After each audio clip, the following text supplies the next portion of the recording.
Hi hello welcome to Xylem teaching exams. ഞാൻ ലിയാജിദ്ദീൻ. അങ്ങനെ നമ്മുടെ കേട്ടറ്റ് എക്സാമിന്റെ പ്രൊവിഷണൽ ആൻസർ കീ പബ്ലിഷ് ചെയ്തിരിക്കുകയാണ്. മാർച്ച് മാസം 10-ാം തീയതിയാണ് നമ്മുടെ പ്രൊവിഷണൽ ആൻസർ കീ വന്നിട്ടുള്ളത്. എക്സാം കഴിഞ്ഞ് ഏകദേശം ഒരു 2 ആഴ്ചയ്ക്കുള്ളിൽ തന്നെ എന്ത് ചെയ്തിട്ടുണ്ട്, Pareeksha Bhavan provisional answer key publish ചെയ്തിട്ടുണ്ട്. അപ്പോൾ ഇവിടെ പ്രൊവിഷണൽ ആൻസർ കീയോടൊപ്പം തന്നെ ഒരു കംപ്ലൈന്റ് ഫോമും കൂടെ നമുക്ക് പരീക്ഷാ ഭവന്റെ സൈറ്റിൽ കാണാനായിട്ട് പറ്റും. 4 കാറ്റഗറികളിലായിട്ടാണ് എക്സാം നടന്നിട്ടുണ്ടായിരുന്നത്. അപ്പോൾ 4 കാറ്റഗറിയുടെയും സെപ്പറേറ്റ് ആയിട്ട് തന്നെയാണ് പ്രൊവിഷണൽ ആൻസർ കീ പബ്ലിഷ് ചെയ്തിട്ടുള്ളത്. അപ്പോൾ നിങ്ങൾ ചെയ്യേണ്ട കാര്യം എന്താണ്, നിങ്ങൾ എക്സാം എഴുതിയിട്ടുള്ള നിങ്ങളുടെ ക്വസ്റ്റ്യൻ പേപ്പറിന്റെ കോഡ് ഏതാണോ ആ കോഡ് വെച്ചിട്ടാണ് നിങ്ങൾ എന്ത് ചെയ്യേണ്ടത്, ആൻസർ കീയിൽ കറക്റ്റ് ആയിട്ടുള്ള ആൻസേഴ്സ് നോക്കേണ്ടത്. അപ്പോൾ നമുക്ക് എന്ത് ചെയ്യാം, പരീക്ഷാ ഭവന്റെ അറിയിപ്പ് എന്തായിരുന്നു എന്ന് നമുക്ക് ജസ്റ്റ് ഒന്ന് നോക്കാം. കേട്ടറ്റ് ഡിസംബർ 2025 കാറ്റഗറി 1, 2, 3, 4 പരീക്ഷയുടെ താൽക്കാലിക ഉത്തര സൂചികയാണ് ഇപ്പോൾ പരീക്ഷാർത്ഥികൾക്ക് വേണ്ടിയിട്ട് പരിശോധനയ്ക്ക് വേണ്ടിയിട്ട് എന്ത് ചെയ്തിട്ടുള്ളത്, പബ്ലിഷ് ചെയ്തിട്ടുള്ളത്. ഉത്തര സൂചിക വന്നിട്ടുള്ളത് പരീക്ഷാ ഭവന്റെ സൈറ്റിൽ തന്നെയാണ്. അതിനോടൊപ്പം തന്നെ ഈ പറഞ്ഞതുപോലെ തന്നെ എന്ത് കൊടുത്തിട്ടുണ്ട്, ഒരു കംപ്ലൈന്റ് ഫോം കൊടുത്തിട്ടുണ്ട്. നിങ്ങൾക്ക് ഏതെങ്കിലും ക്വസ്റ്റ്യന് ഇപ്പോൾ പറഞ്ഞിട്ടുണ്ട് താൽക്കാലിക ഉത്തര സൂചികയാണ്, ഒരിക്കലും എന്തല്ല ഫൈനൽ ആയിട്ടുള്ള ആൻസർ കീ അല്ല ഇപ്പോൾ വന്നിട്ടുള്ളത്. പരീക്ഷാ ഭവനും എന്ത് സംഭവിക്കാറുണ്ട്, ഉത്തര സൂചിക പബ്ലിഷ് ചെയ്യുമ്പോൾ അതിൽ മിസ്റ്റേക്കുകൾ വരാറുണ്ട്. അപ്പോൾ ആ മിസ്റ്റേക്കുകൾ ഇപ്പോൾ നിങ്ങൾക്ക് തോന്നുകയാണ് ഈ ചോദ്യത്തിൻ്റെ ഉത്തരം ഇന്നത് തന്നെയാണ് വരിക, ഞാൻ ഇങ്ങനെയാണ് പഠിച്ചിട്ടുള്ളത്, എൻ്റെ പുസ്തകത്തിൽ ഇങ്ങനെയാണ് എന്ന് നിങ്ങൾക്ക് അത്രയും ഉറപ്പുള്ള ചോദ്യങ്ങൾ നിങ്ങൾക്ക് എന്ത് ചെയ്യാം, ചാലഞ്ച് ചെയ്യാനായിട്ട് പറ്റും. അപ്പം അതിന് വേണ്ടിയിട്ടാണ് കംപ്ലൈന്റ് ഫോം കൊടുത്തിട്ടുള്ളത്.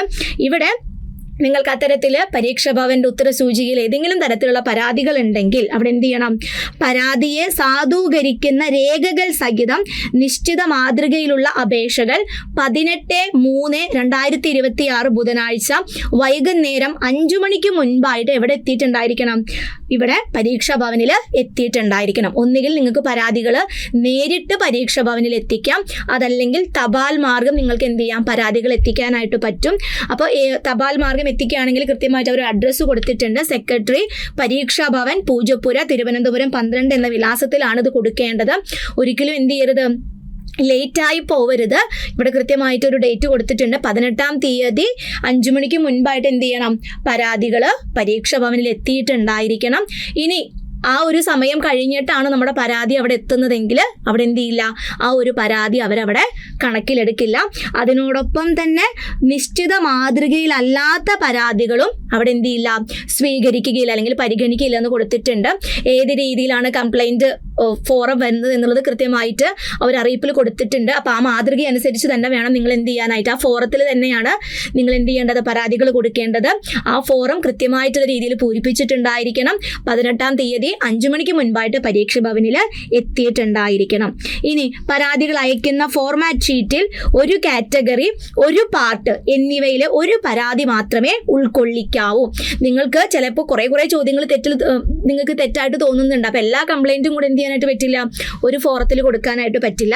ഒരു കാറ്റഗറി, ഒരു പാർട്ട് എന്നിവയിൽ ഒരു പരാതി മാത്രമേ എന്ത് ചെയ്യാനായിട്ട് പാടുള്ളൂ, ഒരു ഫോറത്തിൽ കൊടുക്കാനായിട്ട് പാടുള്ളൂ.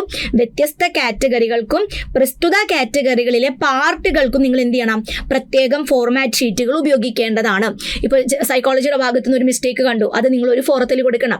അതേ കാറ്റഗറിയിൽ തന്നെ ചിലപ്പോൾ സബ്ജക്ട് റിലേറ്റഡ് ആയിട്ടുള്ള ഏതെങ്കിലും തരത്തിലുള്ള മിസ്റ്റേക്ക് വന്നു കഴിഞ്ഞാൽ അത് വേറെ അപേക്ഷാ ഫോറത്തിലാണ് നിങ്ങൾ കൊടുക്കേണ്ടത്. ഓക്കെ, ഇതാണ് അപേക്ഷാ ഫോറത്തിന്റെ മാതൃകയായിട്ട് വരുന്നതാണ് അപേക്ഷാ ഫോറം. ഇത് ഡൗൺലോഡ് ചെയ്യുക. ഇതിൽ നിങ്ങൾ എന്ത് ചെയ്താൽ മതി, നിങ്ങളുടെ പരാതികൾ കൊടുത്താൽ മതി. ഓക്കെ, ഏത് കാറ്റഗറിയാണ്, അതേപോലെ തന്നെ ഏത് പാർട്ടാണ്, ഏത് സബ്ജക്റ്റ് ആണെന്നുള്ളത് കൊടുക്കുക.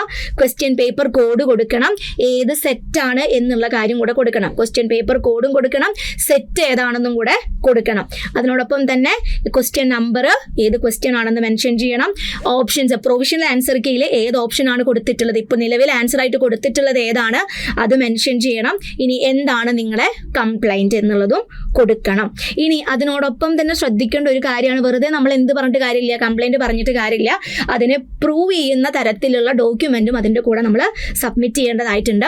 സപ്പോർട്ടിംഗ് ഡോക്യുമെൻറ്റ്സ് എൻക്ലോസ്ഡ് എന്ന് പറഞ്ഞ ഭാഗത്ത് നിങ്ങൾ എന്ത് ചെയ്യണം, നിങ്ങളുടെ കയ്യിലുള്ള അല്ലെങ്കിൽ ഉത്തരത്തിന് തെളിയിക്കുന്ന പ്രൂഫുകൾ എന്ത് ചെയ്യണം, വെക്കേണ്ടതുണ്ട്. പിന്നെ പ്ലേസ്, ഡേറ്റ് കൊടുക്കണം, സിഗ്നേച്ചർ, നിങ്ങളുടെ നെയിം, റോൾ നമ്പർ, അഡ്രസ്സ്. ഇത്രയും കാര്യങ്ങളാണ് ഈ ഒരു ഫോറത്തിൽ വരുന്നത്. ഇത് കൃത്യമായ രീതിയിൽ പൂരിപ്പിച്ച് കൃത്യമായിട്ടുള്ള തെളിവ് തെളിവുകളോട് കൂടി വേണം എന്ത് ചെയ്യാനായിട്ട്, ചാലഞ്ച് ചെയ്യാനായിട്ട് വരുന്നത്. അപ്പോൾ മനസ്സിലാക്കേണ്ട ഒരു കാര്യം, ഇത് താൽക്കാലിക ഉത്തര സൂചികയാണ്, ഒരിക്കലും ഫൈനൽ അല്ല. പരീക്ഷാ ഭവനും തെറ്റുകൾ സംഭവിക്കും. അപ്പോൾ നിങ്ങൾക്ക് ആ രീതിയിൽ ഏതെങ്കിലും തരം തെറ്റുകൾ കാണുകയാണെങ്കിൽ അത് ചാലഞ്ച് ചെയ്യാൻ വേണ്ടിയിട്ടുള്ള കംപ്ലയിൻറ്റ് ഫോറം ആണ് കൊടുത്തിട്ടുള്ളത് കേട്ടോ. അപ്പോൾ നിങ്ങൾ കൃത്യമായിട്ട് എന്ത് ചെയ്യാം, നിങ്ങളുടെ ആൻസർ കീ വെച്ചിട്ട് നിങ്ങൾ എന്ത് ചെയ്യുക, നിങ്ങൾക്ക് എത്രത്തോളം മാർക്ക് കിട്ടുന്നുണ്ടെന്നോ ജസ്റ്റ് ഒന്ന് നോക്കുക.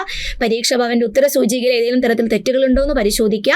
ഉണ്ടെങ്കിൽ അത് ചാലഞ്ച് ചെയ്യാനായിട്ട് വിട്ടുപോകരുത്. ചിലപ്പോൾ 1-2 മാർക്കിന് ക്വാളിഫൈ ചെയ്യാൻ പറ്റാതെ പോകുന്ന കുട്ടികളെ സംബന്ധിച്ചിടത്തോളം അത് വലിയൊരു ഹെൽപ്പ് ആയിരിക്കും നമ്മൾ ചാലഞ്ച് ചെയ്യുമ്പോൾ. അപ്പോൾ അതൊക്കെ ഒന്ന് പ്രത്യേകമായിട്ട് ശ്രദ്ധിക്കുക.